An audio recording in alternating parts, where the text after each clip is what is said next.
Hello नमस्कार जय Jagannath song मैंने welcome to my channel welcome to my blog. आज मुझे गोटे छोट माछ मार्केट को ये मार्केट रे सब गहली रुहे कि आज पूरा फांका अच्छी। देखो केते प्रकार केते भेराइटर माछ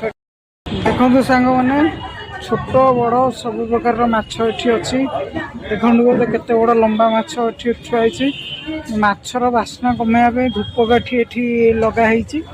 गोटे यूनिक जिनस धूपकाठी भी लगाई माछर मंजी भी एठी आपण देखिपे सांग मैंने आम समस्त प्रिय फेवरेट जिनस चुंगुड़ी यहाँ कौ माछ मुझे निजे जापारे कंकड़ा भी अच्छी चूना माछ भी अच्छी। देखो गोटे कंटा माछ यहाँ कि माछ मुझे जापारे देखो केते भेराइटर केते रकम माछ सांग मैंने केते केते बड़ बड़ माछ अच्छी गोटे गोटे माछ मुझे भावी 6 किलो 7 किलो हम केते केते बड़ बड़ माछ एठी सब अच्छी देखिपे आपने